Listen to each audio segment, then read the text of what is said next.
Барлықтарыңызға сәлем. Бүгін біз наурызға арналған сәукеле ободок жасап үйренетін боламыз. Ол үшін бізге ободок, үкі, жылтырақ померан және сәукеленің бір жақ бетінің үлгісі керек болады.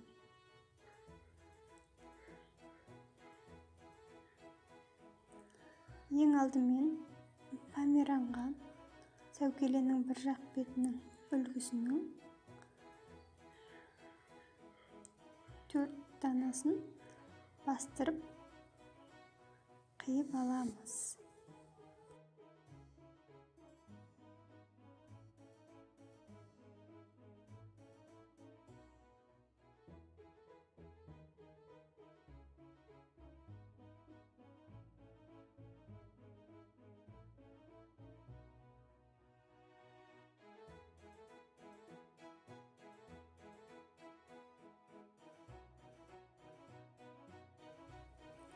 Қиып алған 4 дана померанымызды енді ыстық клей арқылы бір-біріне жабыстырып клейлейтін боламыз.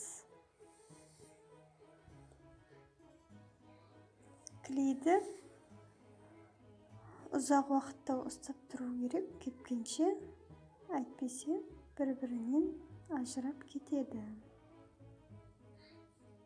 Бірінші төменгі жағын, сосын ортаңғы жағын, сосын сәукелеміздің жоғарғы жағын жабыстырып аламыз. Осылай барлық 4 жағын да бірге клейлеп шығамыз.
Төрт жағында осылай клейлеп шықтық.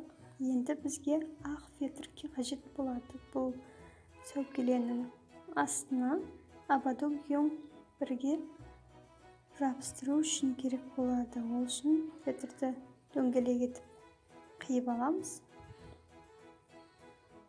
Енді үкінің бір талын үзіп алып, ыстық клеймен бұны да жабыстыратын боламыз.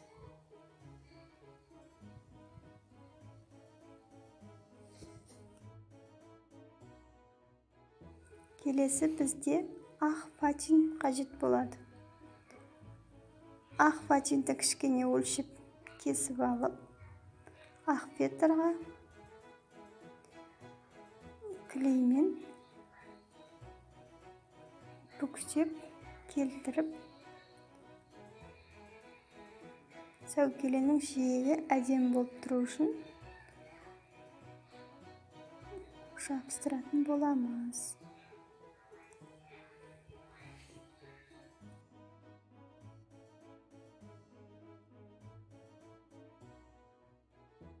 жабыстырып болғасын артық қалған фатинді қайшымен қиып тастаймыз.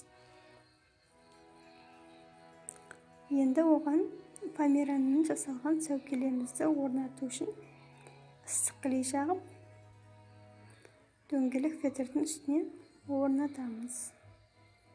Аздап кепкенше біріктіріп ұстап тұрамыз. Сыртына өздеріңіз қалауларыңыз бойынша моншақпен әсемдесеңіздер болады. Міне жабыстырып болдық. Енді бұны ободокке орнату үшін тағы да ақ фетрдан домалақ қиып аламыз. Ең алдымен ободокке клейді жағып, сәукелені орнатып аламыз.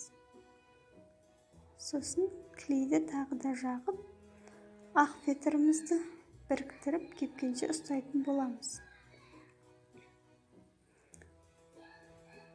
Міне Наурызға арналған ободогымыз дайын. Назарларыңызға рахмет.